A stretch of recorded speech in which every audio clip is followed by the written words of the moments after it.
Welcome, I am Dr. Kavitha, Department of Chemistry, Satyabama Institute of Science and Technology, Deemed University. Today, we are going to estimate the ferrous ion present in the solution by potentiometric titration.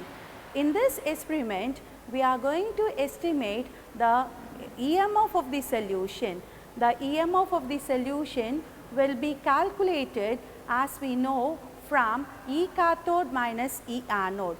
To measure the EMF of the cell, we require 2 electrodes and hence a cell will be created in measuring this EMF of the solution. In this, the prerequisite for the potentiometric titration is the cell shall be a reversible one in which one of its electrode is reversible to the ions present in the solution. The cell will be consisting of an platinum electrode immersed in a solution of ferrous ion and an ferric ion and a reference electrode, namely a saturated calomel electrode. The advantages of this potentiometric titration is that we do not require an indicator to locate the end point. Since the solutions we are using is a colored solution, it is very difficult to locate the end point by using an indicator solution. Hence, a potentiometer has been used to locate the end point of the titration. In this titration, we are titrating a dichromate solution versus the ferrous ion solution. When we titrate it, the following reaction will take place.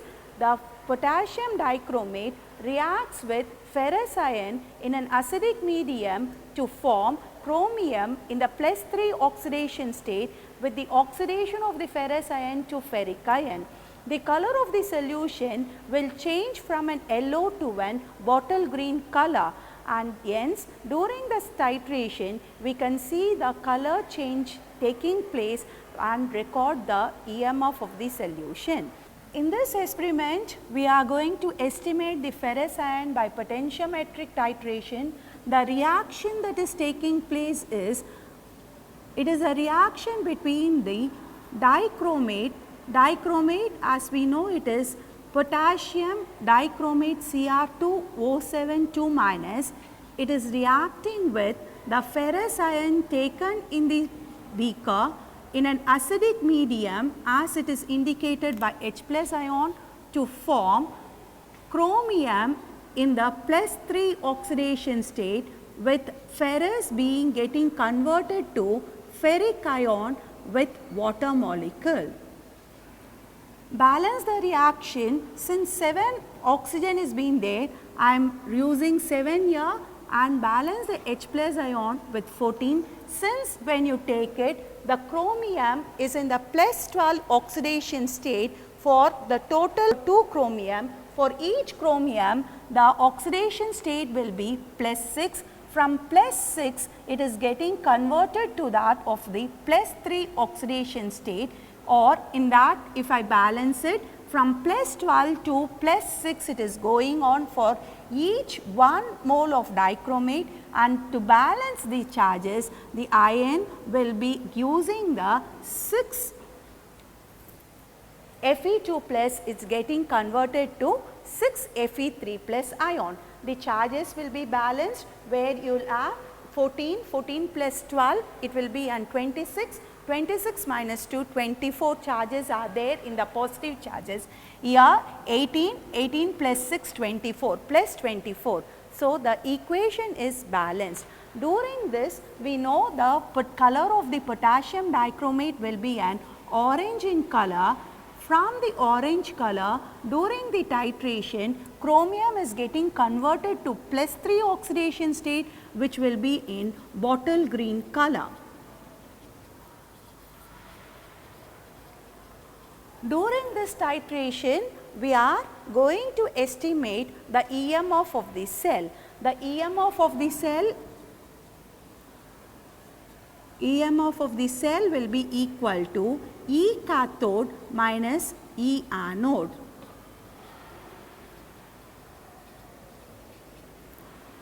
The cathode, when you take it, usually reference electrode is used as the anodic material.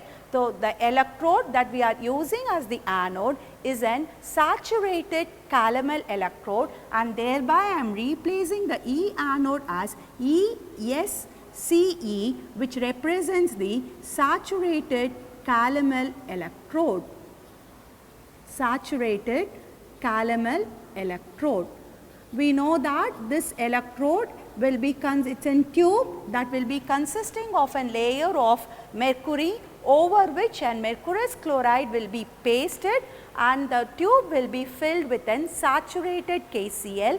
The EMF of the cell is known and it is equal to 0.2422 volt. The cathode electrode is only, we have to construct it. It is constructed by dipping an platinum electrode in a solution containing an Fe2 plus ion and Fe3 plus ion. The cathodic electrode is an ferrous ferric ion electrode. So, this I will write it as Fe3 plus Fe2 plus electrode. And this E cathode, when you take it, will be written by using the Nernst equation. E cathode is equal to E Fe3 plus by Fe2 plus ion, that will be equal to E naught value of Fe3 plus Fe2 plus ion, then it will be minus 0.0591 by N into log Fe3 plus ion concentration by plus Fe2 plus ion concentration. This is for the oxidation reaction, we have written it. So, substitute this E Fe3 plus by Fe2 plus, this equation into this equation. We know from the table the E naught value for Fe3 plus by Fe2 plus value is 0.44 volt plus 0.0591 by N into log concentration of Fe3 plus ion by concentration of Fe2 plus ion. Here N represents the number of electrons involved in the titration. Number of electrons involved in the titration. For Fe2 plus to Fe3 plus, when you take it, the number of electrons involved is 1, thereby N will be equal to 1 in this case. So, the above equation can be rewritten as 0.44 plus 0.0591 by 1 into log your concentration of Fe3 plus by concentration of Fe2 plus ion. I substitute this equation A in equation 1.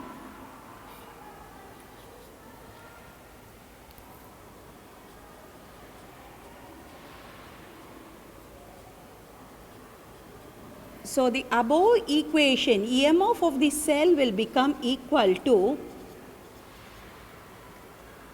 0.44 plus 0.0591 by 1 into log concentration of Fe3 plus by concentration of Fe2 plus ion minus 0.2422.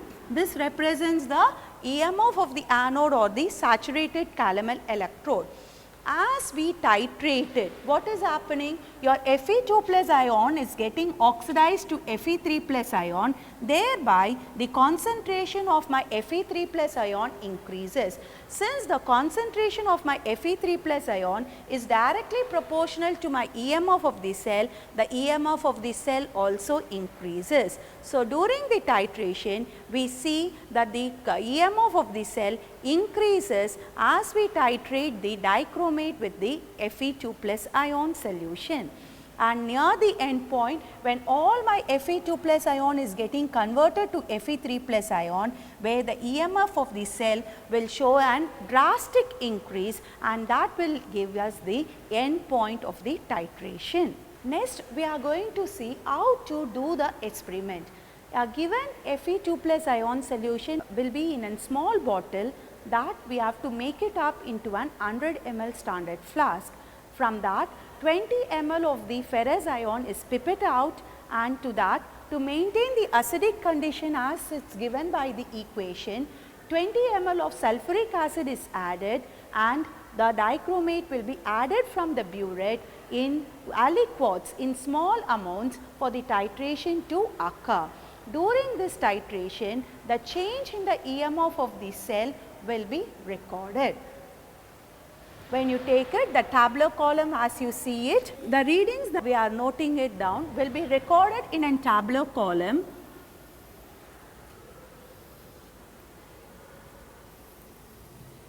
Where it will be in serial number, volume of dichromate added,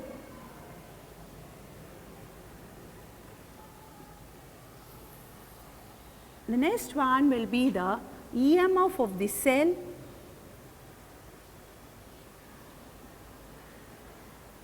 the EMF we know its unit will be in volts, volume of dichromate its unit will be in ml. Then we have to calculate delta E and delta V. Using this both the data, we will calculate delta E by delta V. Delta E will be in millivolts, here also in millivolts, ml. The unit for delta E by delta V will be millivolts per ml. Here we will be taking the reading, initial reading for the base reading 0 ml of dichromate, that will give you the ferrous ion, the EMF contributed by the ferrous ion itself, and then we will add 0.5 ml of dichromate from the burette up to 15 ml. Totally we will be recording 31 readings for this experiment, including the 0 ml. Once we record the EMF of the cell, it will show an increase in the value. We have to calculate the delta E. Delta E will be the difference between the successive readings. It will be E2 minus E1. If you take the second reading as E2 minus the first reading will give you the delta E value. Delta V will be equal to V2 minus P1. We are calculating the second reading of the volume minus the first reading, that will give you the delta V. Knowing delta E and delta V, we will calculate the last tabular column using the values we are recording it. Once the values are recorded, we will plot a graph between the delta E bar delta V versus the volume of dichromate. The peak represents the volume of dichromate required for the titration. Using that volume, we will calculate the amount of iron present in the given solution. In this experiment, we are going to estimate the ferrous iron in the given solution. The given solution will be in the ferrous iron in the given solution will be in a small bottle. This solution we have to make it up into an 100 ml standard flask, and after that we will be measuring the EMF of this solution by titrating with potassium dichromate. As we know, potassium dichromate, it is an orange yellow color solution. It is taken in the burette. The burette will be an dichromate solution, and for measuring the EMF of the solution, we require two electrodes. The red one is an platinum electrode and the white one is an calomel electrode, which is an saturated calomel electrode that is used as a reference electrode.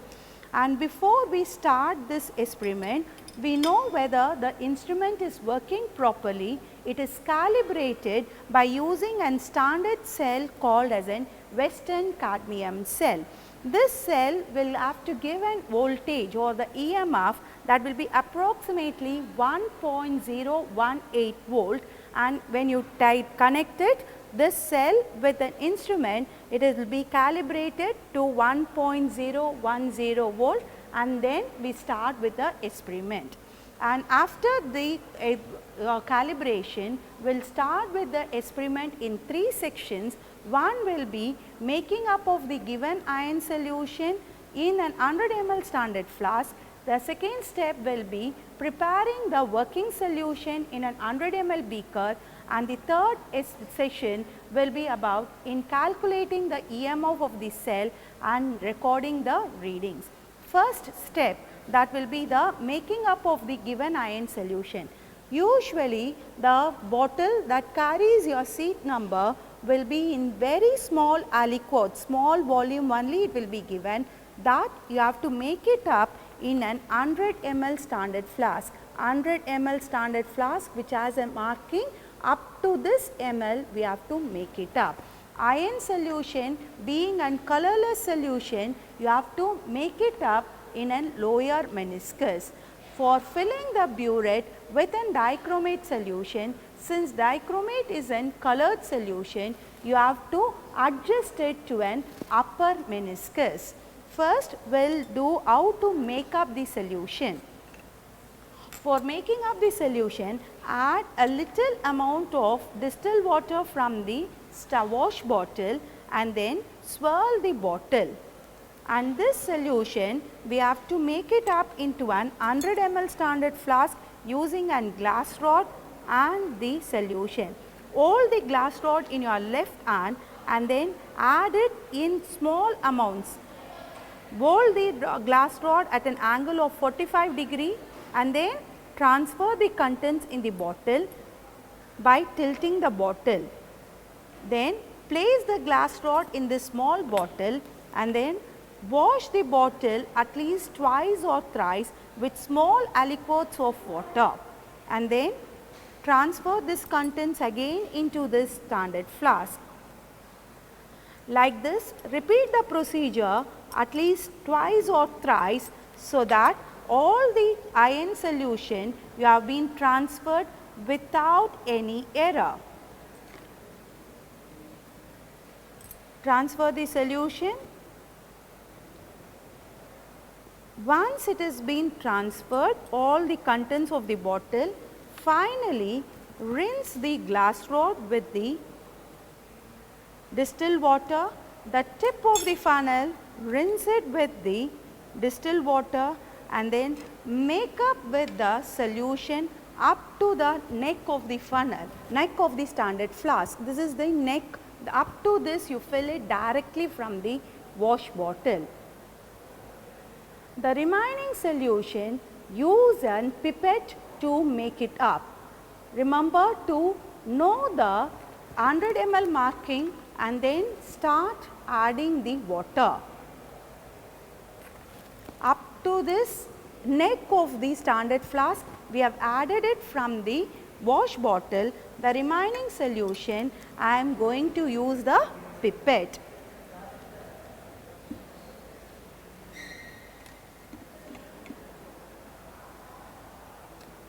Pipette out some amount and then hold the standard flask to your eyesight level and then add it. Add it in very small amounts so that it just touches the lower meniscus.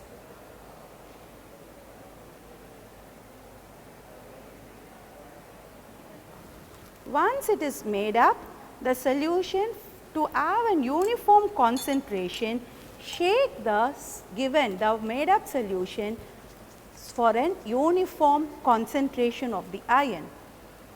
This is our first step in the titration. The next step is we have to make up the working solution using an 100 ml beaker and the pipette. The next step in the titration is to prepare the working solution.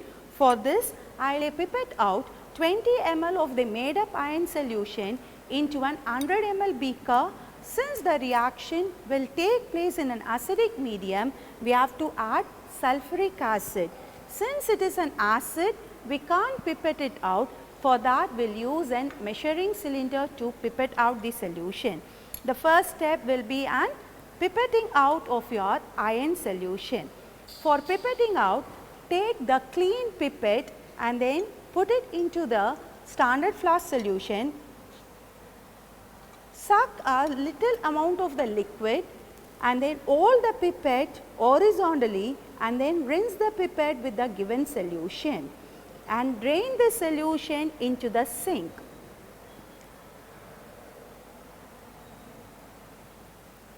And from this, now we are going to pipette out 20 ml of the iron solution.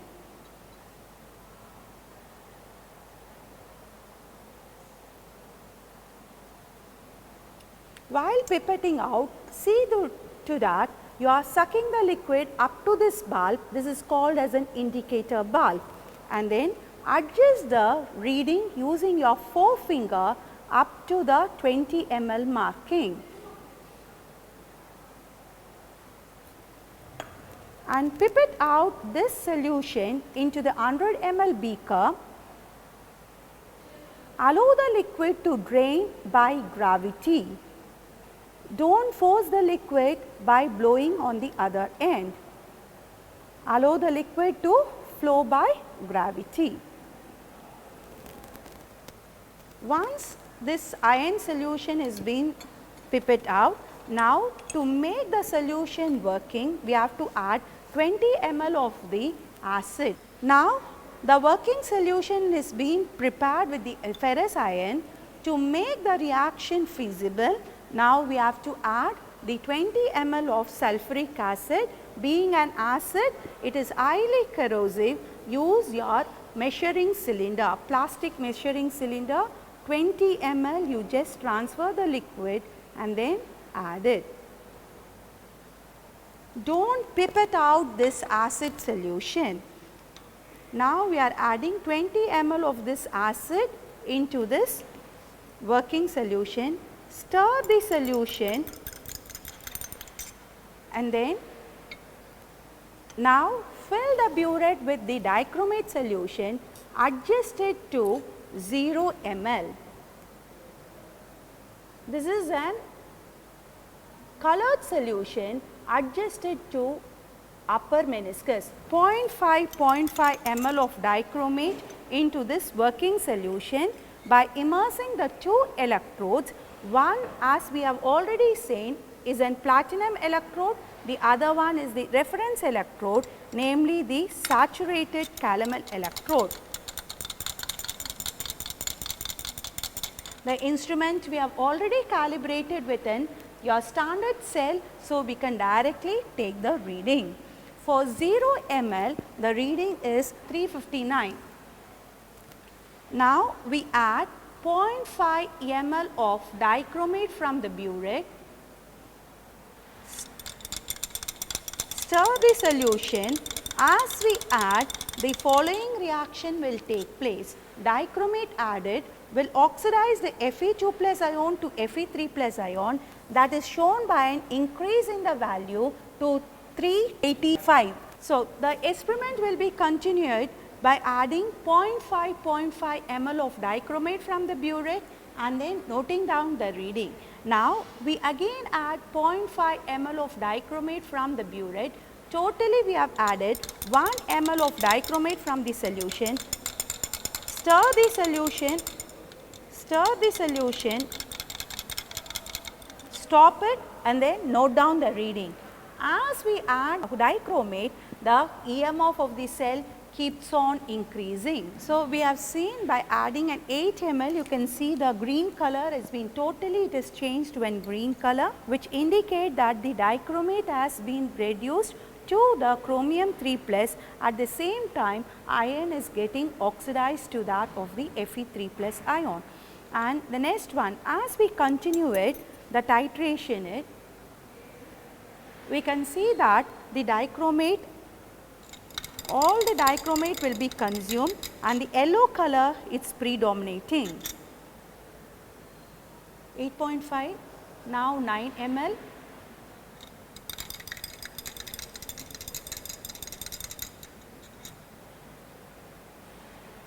(9 ml), 9.5.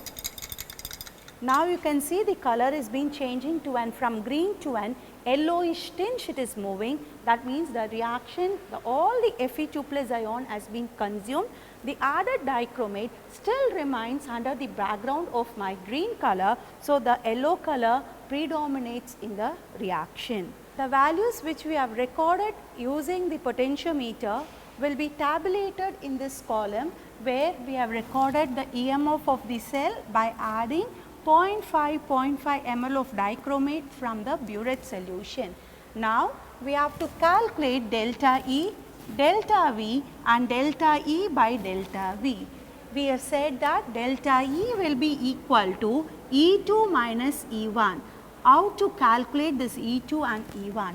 This graph is called as a first derivative graph, and thereby the 0th reading will be a null reading. You will not enter any values for the 0th reading. So, we have included, put the dash, it is not 0. And to calculate the delta E for my 0.5 ml, we have to minus the EMF of the cell, that is the second reading minus the first reading, 385 minus 359, that will be equal to your 26. This will be the value you will be getting it. The next reading 403 minus 385, you will have 18. 409 minus your 403, that will be equal to 6. Like that you will be calculating for all the values and enter delta E value. Delta V, when you take it, it is the volume of dichromate, the difference in the dichromate we have added, that will be V2 minus V1. 0.5 minus 0, that will be 0.5, 1 minus 0.5, 0.5, 1.5 minus 1, that will be 0.5. This delta V, since we have added a 0.5 difference, it will be only 0.5. Till the end it will be only 0.5 ml. And now we will calculate delta E by delta V, that is delta V we have calculated, it is 26 divided by 0.5, you will have the value. Calculate for the rest of the reading and fill up the tabular column. Once you have filled up the tabular column, now plot the value of delta E by delta V as the y axis, and x axis will be the volume of dichromate added. So, when you draw the graph, it will be your y axis is delta E by delta V versus the volume of dichromate in ml. The scale which you have to take when you take it, x axis 1 centimeter will be equal to 1 ml of dichromate ion, and y axis, depending upon the value, you can have it either 25 or 50 or 100. In our case, when you take it, the maximum value which we have got it is 370. So, I will take it as 25. 1 centimeter will be equal to 25 millivolts per ml. As I plot the values, it will be 25, 0, 1, 2, 3 like this up to 7, 8, 9, 10, 11, 12, 13, 14 and 15. Here it will be 25, 50, 75 up to 400 you have to mark it. When you plot the graph, you will have the points will be in the scattered, and I will have in peak around 370 I will have in peak. Draw a triangle using a scale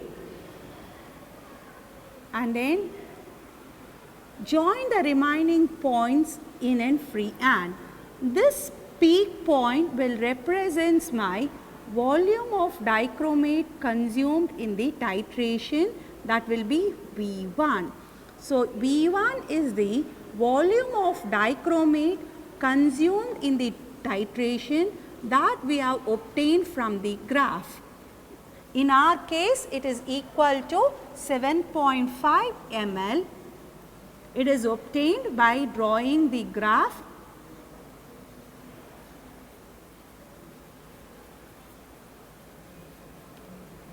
N1 will be the normality of dichromate.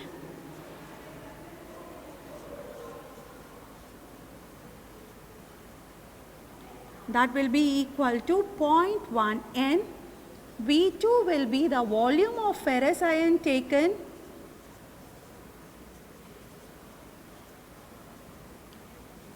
The ml that we have pipetted out for the titration, that will be 20 ml. We have to find out the normality of ferrous iron. Normality of ferrous iron, we have to calculate it using the relationship V1N1 is equal to V2N2. From this calculate N2, N2 will be equal to V1N1 by V2. Substitute all these values in this equation, that will be 7.5 into 0.1 divided by 20. You will have a value that will be in normality. So when you calculate it, this will be equal to 0.0375 N. From the normality, we will calculate the amount of ferrous iron present in 1000 ml of the solution. Ferrous iron present in 1000 ml of solution, that will be equal to N2 into equivalent weight of iron. The equivalent weight of iron, we know it is equal to 55.85. 0.0375 into 55.85, you will have a value that will be equal to 2.094 grams. But we have prepared the iron solution in 100 ml, thereby calculate the amount of ferrous iron in 100 ml of the solution. Amount of ferrous iron in 100 ml of the solution, that will be equal to 2.094 divided by 10, you will have 0.2094. So the result will be the amount of iron present in 100 ml of the solution will be equal to 0.2094 grams. This we have estimated by using an potentiometer experiment. In this experiment, we have now estimated the amount of ferrous iron in the given solution by potentiometric titration.